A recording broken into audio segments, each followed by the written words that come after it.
ঋতুপর্ণা সেনগুপ্ত অভিনীত সাগরিকা 1998 চলচ্চিত্রটি ছিল একটি বাংলাদেশি সিনেমা, যার সম্পূর্ণ কাহিনী বিস্তারিতভাবে অনলাইন সূত্রে সহজলভ্য নয়। তবে প্রাপ্ত তথ্য এবং ছবিটির মূল পরিচিতির উপর ভিত্তি করে এর একটি বিবরণ দেওয়া হলো। সাগরিকা 1998 বাংলাদেশি চলচ্চিত্র। পরিচালক বাদল খন্দকার। শ্রেষ্ঠাংশে ঋতুপর্ণা সেনগুপ্ত, হেলাল খান, আমিন খান। কাহিনীর মূল ধারণা করা হয় এটি একটি জটিল ত্রিভুজ প্রেমের গল্প এবং সামাজিক নাটক। প্রেমের সূচনা। চলচ্চিত্রের মূল আকর্ষণ ছিল হেলাল খান, নায়ক, আমিন খান, দ্বিতীয় নায়ক, এবং ঋতুপর্ণা সেনগুপ্ত, নায়িকা, সাগরিকা এর মধ্যে গড়ে ওঠা সম্পর্ক। সাগরিকা গ্রামের বা শহরের একজন সরল সাধারণ মেয়ে, যে জীবনে ভালোবাসা ও সুখ খুঁজে ফেরে।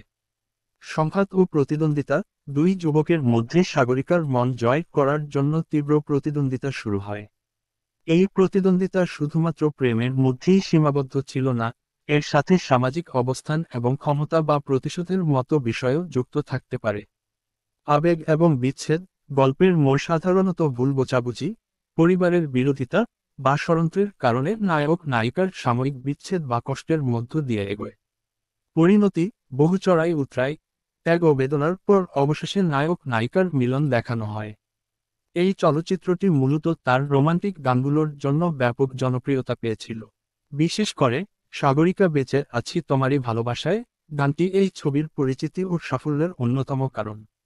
চমকপ্রদ প্লট এবং রোমান্টিক সংঘাতের মাধ্যমে এই ছবিটি সেই সময়ের বাংলা চলচ্চিত্রে বিশেষ স্থান করে নিয়েছিল। বিশেষ দ্রষ্টব্য। এই চলচ্চিত্রটির বিস্তারিত কাহিনী 1956 সালের উত্তম সুচিত্রার সাগরিকা রমতো প্রেমে আত্মত্যাগের নাটকীয়তার বদলে 90 দশকের বাংলাদেশি চলচ্চিত্রের জনপ্রিয় রোমান্টিক ধারার অনুসরণ করেছিল।